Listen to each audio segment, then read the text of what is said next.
ఇప్పుడు ఈ ఎవిస్ హాస్పిటల్ని సంప్రదించండి. స్కానింగ్ కూడా ఫ్రీగా చేస్తున్నారు. Avis hospitals.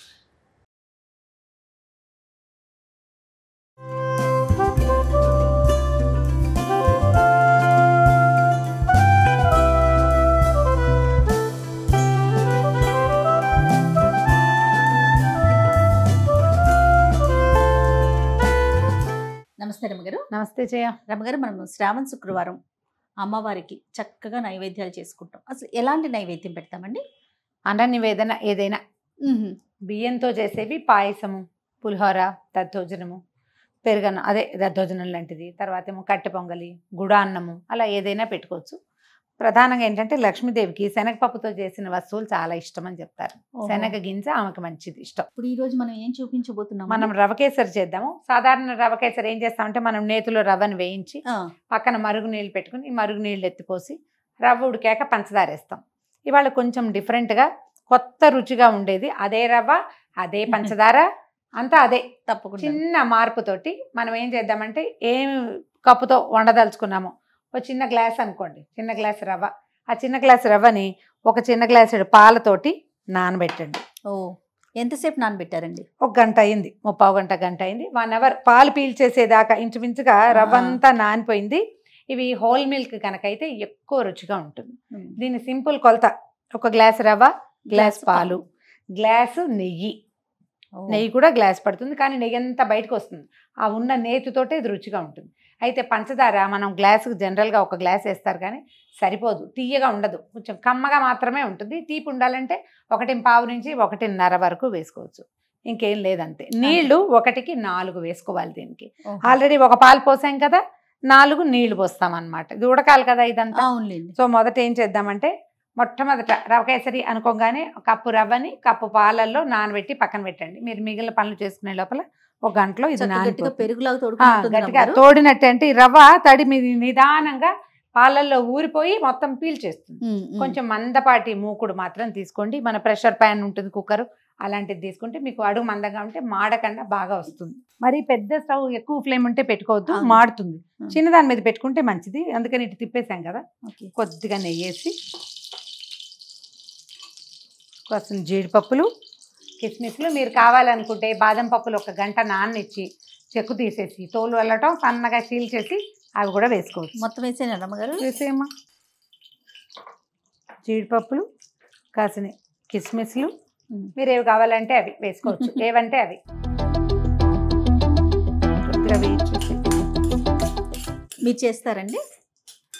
ఎప్పుడు చేస్తారు? శ్రావణ నేను రవ కేసరి ఎక్కువ చేస్తాను జయ. నేను రవ కేసరి తరచుగా ఎప్పుడైనా 15 రోజులకు ఒకసారి స్వీట్ తినాలనిపిస్తే గబుకొని కొంచెం సేమియా పాయసం, బుజ్జిది, శుక్రవారాలు సాయంత్రం, శనివారం సాయంత్రం, సాయంత్రపు నివేదన కోసం కూడా పనిచేస్తుందని. కొంచెం పూజ చేసుకున్న పూట ఉంటుంది కదా, రోజువారీ సాయంత్రాలు పెద్ద నివేదన హడావిడి ఉండదు, ఏదో పండే పెడతాము. శుక్రవారము, శనివారము, ఏమైనా పర్వదినాల్లో అలాంటప్పుడు సాయంత్రపు నివేదనకి చేస్తాను. ఈ పాలు పోస్ట్ చేసేది యాక్చువల్గా ఇది మన వైపు చేయటం తక్కువే, మనం చేయము. కాస్త ఇటు గుజరాత్ వైపు చేస్తారు. మా అక్కయ్య వల్ల నాకు ఈ ఐడియా తెలిసిందనమాట. సో నేను చేస్తే ఇది నచ్చింది చాలా, నాకు బాగా డిఫరెంట్ గా ఉంటుంది. హల్వా పాలు పోయటం మనం తక్కువే చేస్తాము. కొత్త వెరైటీ చూపిస్తాం. దీంట్లో ఒక సీక్రెట్ ఇంగ్రీడియంట్ ఒకటి ఉంటుంది, ఏంటండి? వేసేటప్పుడే చెప్తా. సో జీడిపప్పును కిస్మిస్ వేయించేసుకున్నాం కదా, కొద్దిగా నెయ్యి ఉందిగా, ఆ నానబెట్టిన రవ్వ అలాగా వేసి దబుక్కని వేయకపోక కొంచెం వేసి కొద్దిగా నిదానంగా వేయి.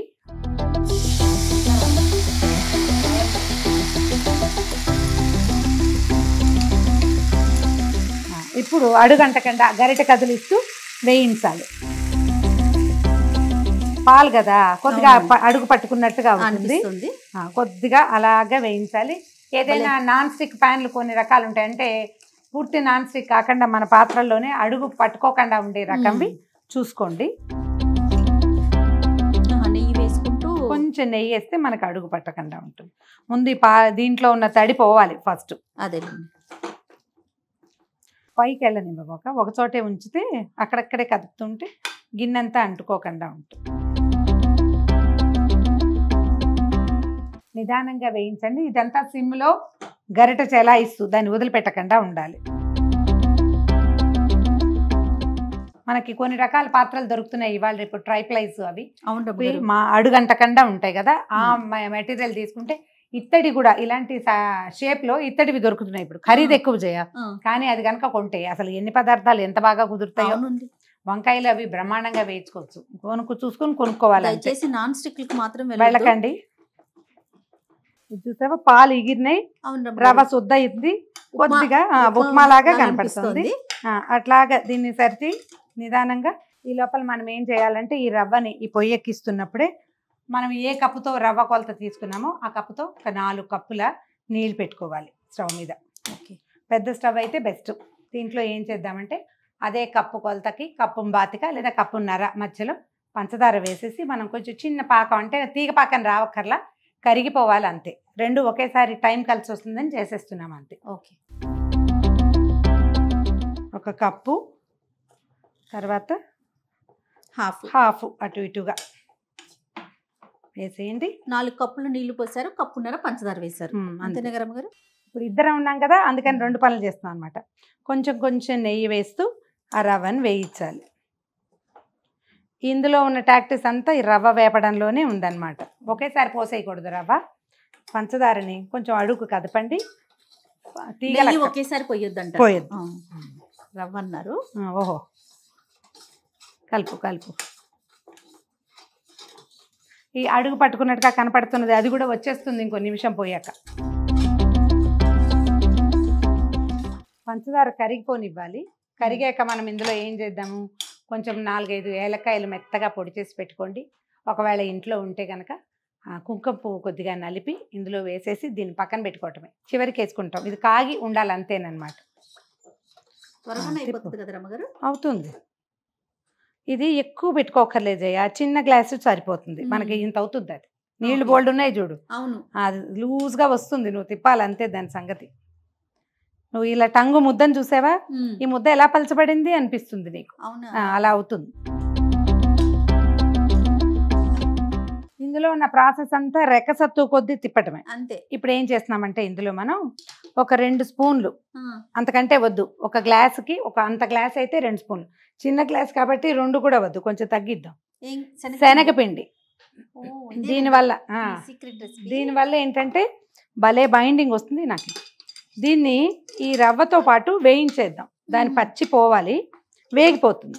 దానివల్ల ఏంటంటే ఇప్పుడు ఇది రవ్వ మామూలు రవ్వ కేసరిలాగా శుద్ధ టంగు రాదు. ఇది గింజలన్నీ ఇప్పుడు ఇందులో రవ్వ దాణా ఉంది కదా, ఒక్కొక్క కణం, అవి ఇట్లా బాగా పువ్వుల్లాగా విచ్చుకుంటే రాలిపోతుంది. అది రాలకుండా ఉండడానికి మనం ఈ శనగపిండి వేసుకుంటాం అనమాట. కొద్దిగా మీకు ఇట్లా ఈ కనపడుతుంది చూడు, ఈ మాత్రం ఏం పర్వాలే, మనం నీళ్ళు పోయంగానే ఆటోమేటిక్గా ఇది వచ్చేస్తుంది. ఇంకొద్దిగా నెయ్యి ఉంది కదా, ఈ కాస్త నెయ్యి కూడా వేసేద్దాం. నెయ్యి వేసి వేయించండి. ఇది మీరు ఎంత బాగా వేయిస్తే అది అంత బాగా రుచిగా వస్తుంది అనమాట. కప్పుకి కప్పు నిర్మోహమాటంగా వేసేయండి, దాన్ని మాత్రం మానేయద్దు. ఒకవేళ ఎంత నెయ్యి పోయలేమనుకుంటే ఒక చిన్న చీటింగ్ ఏం చేయొచ్చు అంటే హాఫ్ మీరు సన్ఫ్లవర్ ఆయిల్ వేసుకుని, రిఫైండ్ ఆయిల్ వేసుకుని మిగిలిన సగం నెయ్యి వేసుకోవచ్చు. మాతో ఎందుకు చేయించలేదు చీటింగ్ అని అడుగుతుంది ఇప్పుడు జయ. నేను అడగనండి, నేను అడుగుతుంది రమ్మగారు. వేయగలిగితే నెయ్యి బాగుంటుంది. అమ్మవారికి పెట్టేది కదా, అందుకని బుజ్జి గ్లాస్ తోటే చేసుకుందాం. స్టవ్ ఆఫ్ చేశారు? ఆపేసా. ఇందులో ఏం చేశాను, నీళ్లు ఇది పంచదార బాగా కరగనిచ్చి ఇందులో కొంచెం ఏలక పొడేసాను, తర్వాత ఏమో కుంకుమ పువ్వు వేసాను. ఏదైనా ఫుడ్ కలర్ వేసుకోదలుచుకుంటే చీమ తలకాయ ఎంత అంటే ఎంత కొంచెం అది వేసుకోదలుచుకుంటే అని చెప్పాను. మీరు వద్దనుకుంటే మానేయచ్చు. ఇక చూడండి ఎంత లూజ్గా ఎలా వచ్చిందో చూడండి, చక్కగా వచ్చేసింది. ఇంకా వస్తుంది, అప్పుడే కేసరి ఫ్లేవర్ వచ్చేసింది, వాసన వస్తుంది. దీని వల్ల కాదు వాసన వస్తుంది మనకి, కుంకుమ పువ్వు, ఏలకలు కుంకుమ పువ్వు వల్ల వాసన వస్తుంది. ఇది కొంచెం పెద్ద పని, మనకు అలవాట్లేంది, కానీ చాలా కొత్తగా రుచిగా ఉంటుంది. ట్రై చేసి చూడండి, ఎప్పుడైనా ఒకసారి చేసుకోవచ్చు. ఎప్పుడు రొటీన్గా కాకుండా కాస్త కొత్తగా. ఇది వరకు అసలు పంచదార పాకంలో రవ్వ పోసేసేవాళ్ళు, వేయించటాలు గీయించటాలు కూడా చేసేవాళ్ళు కదా. రవ్వ కేసరి అంటే 5 నిమిషాల పని. ఉప్మా కంటే సింపుల్గా ఉండేది. మనమే వేపుళ్ళు అవి పెట్టి ఇంకా రుచిగా ఇంకా బాగుండేలాగా చేసుకుంటున్నాము. ఇది ఇంకా కొత్తగా ఉంటుంది. వేగింది చూడు, వాసన వస్తుంది కదా. అవునండి. శనగపిండిని కొంచెం చక్కగా వేగేలాగా, లేకపోతే పచ్చివాసన వచ్చి రుచి పోతుంది. ఓకే. ఇంచుమించుగా మనం వేసిన నెయ్యి మెరుస్తుంది చూడు ఇందులో. అవును అవును. కొద్దిగా అవసరానికి మించి పెద్ద పాత్రే పెట్టుకోండి. మనం నీళ్లు పోసేసరికి ఇదంతా పొంగి వస్తుంది అన్నమాట. ఓహో. ప్లస్ చెయ్యి తిరగాలి కదండి. చేయి తిరగాలి. వేగిపోయింది చూడు, శనగపిండి వేగింది. ఇది మెల్లిగా అంటుకోకుండా ఇలా ముక్కలు ముక్కలుగా వచ్చేస్తుంది. అవును అవును చూసావా? అవును. ఇదంతా కూడా మనం నీళ్లు పోసాక వచ్చేస్తుంది, ఏం కంగారు ఏం లేదు. ఇది గీకాలి కష్టము అలా ఏమనుకోవద్దు. ఆ మాత్రం కూడా అడుగంట కన్నా ఉండే పాత్ర దొరికితే మరీ మంచిది. చక్క చెండులా వస్తుంది. ఇది చూస్తుంటేనే మనకు అర్థమవుతుంది బాగా వచ్చింది అని. అవును. బాగా వేగింది, ఈ అడుగు వదిలిపెట్టేస్తోంది, నెయ్యి చెమరిచ్చేస్తోంది పైకి. అవును.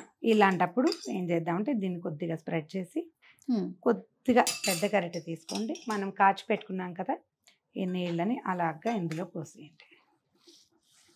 మొదట మనకి ఇదేదో మాట వింటలేదు అలాంటి భావాలు వస్తాయి, ఏం కాదు, వచ్చేస్తుంది. మన ఏలక పొడి అన్నీ ఇది మొత్తం సెటిల్ అయిపోతుంది, ఏం కంగారు లేదు. ఇట్లా ఉండలు ఉండలుగా వచ్చేస్తుంది, ఏముండదు. వేగిపోయింది, ఉండలు ఎందుకు అవుతుంది? అది పచ్చి ఉంటే ఉండవు, వచ్చేస్తుంది. నీళ్ళు పోసి అలాగా తిప్పండి క్లాక్ వైజ్లో. ఒకే వైపు ముందుకి వెనక్కి తిప్పితే మన మాట విందేది. ఒకే వైపుకి తిప్పుతూ కొద్దిగా ఉండగా ఉన్నదాన్ని అట్లా గరిటెతో అలా 4 నిమిషాల్లో వచ్చేస్తుంది జయ. ఇది హైలో పెట్టద్దు, పెడితే ఇదంతా కొత్త కొత్తలాడి చుట్టూతా పడిపోతుంది, నెయ్యి చిట్చిట్టమంటుంది, అడుగంటిపోతుంది. సిమ్లో ఉంచండి అంతే. ఇగో మొదట నీ పోసినప్పుడు రవ్వ ఎట్లా ఉంది, ఇప్పుడు చూడు ఎట్లా వచ్చేసింది. బోళ్ళంత నెయ్యి వేసామా, అది అడుగంటనివ్వదు. ఈ కొత్త కొత్త ఏంటంటే ఇది వస్తుంది చూడు, ఆ నెయ్యిని విడిచేసే లక్షణం అనమాట. ఓహో, నెయ్యి మనం కప్పు నెయ్యి పోసాం, అదంతా రావాలి బయటికి. పాలు పోయటం వల్ల దీనికి ఒక అదనపు రుచి వస్తుంది, కొంచెం కొత్తగా డిఫరెంట్గా ఉంటుంది. ఓకే. ఇక రంగు కూడా ఎందుకు వేసింది వచ్చిందంటే మనం కుంకుమ పువ్వు వేసాం కదా, దాని ఈ yellowish కలర్ దాని వల్ల వచ్చింది. పసుపు రంగు కనిపిస్తుంది కొద్దిగా. దానితో శనగపిండి కూడా కాస్త వేసాం, మలకంతా అది ఎంత వేసాం. శనగపిండి వల్ల మనకి ఈ బైండింగ్ వస్తుంది అనమాట, చక్కగా కూర్చుంటుంది. మనం ఏదైనా బౌల్లో వేసి మౌల్డ్ లాగా ఇలా పెట్టడానికి కూడా బాగుంటుంది. ఓకే. మీకు శనగపిండి సూట్ కాదంటే మానేయండి, కానీ ఇలా రాదు, టెక్స్చర్ వేరేగా ఉంటుంది. అది కొంచెం రవ్వ దూరంగా ఉంటుంది అనమాట, విడివిడిగా అయిపోయినట్టు అనిపిస్తుంది. మనం నీళ్ళు పోసాక 5-6 నిమిషాల్లో వచ్చేస్తుంది మొత్తం. ఇదిగో నెయ్యి వదలటం మొదలుపెట్టి ఇట్లా బుడగొస్తుంది చూడు. అవునవును. బుడగలు బాగా విస్తారంగా బుడగలు వస్తుంటే ఆపేసేయచ్చు. చూడు ఇప్పుడు నీకు చిక్కగా అయింది కదా, కొద్దిగా చల్లారాక మనం ఏ డిష్లో ఏ గిన్నెలో పోస్తామో ఆ గిన్నె షేప్కి చక్కగా వచ్చేస్తుంది. ఇప్పుడు కొంచెం లూజ్గా కనిపిస్తుంది. చల్లారాక మనం ప్లేట్లో ఈజీగా ఇట్లా చెంచాతోటి చక్కగా తీసుకోవచ్చు, ఇంకా సాగదన్నమాట. ఇగో జీడిపప్పులు కిస్మిస్లు వేసేసుకోండి. పైన కొద్దిగా ఉంచుకుంటే ప్రతి డిష్కి పైన ఒకటి ఇట్లా గార్నిషింగ్ కోసం పెట్టుకోవచ్చు. వేసేయటం, స్టవ్ ఆపేసేద్దాం. ఇక వచ్చేస్తుంది చూడు. ఇది ఇంకా పాత్రకు కూడా అంటుకోకుండా వస్తుంది కదా, ఆ అంటకుండా ఉండే టెక్స్చర్ కోసం చూసుకోండి అంతే. గిన్నె కంటట్లేదు, వదిలేస్తుంది గిన్నె అనిపించగానే తీసేసేయచ్చు, అయిపోయింది. మీరు ఇది కావాలనుకుంటే కనుక పైన ఏవైనా చిన్న చిన్న ఫ్రూట్ పీసులు అంటే మన పైనాపిల్ ముక్కలు అలాంటివి కూడా పైన గార్నిష్కి పెట్టుకోవచ్చు, వాసన బాగుంటుంది. ఓకే. చల్లారనివ్వాలి. ఇది మంచి చూడు సెగ వస్తుంది. అవునవును.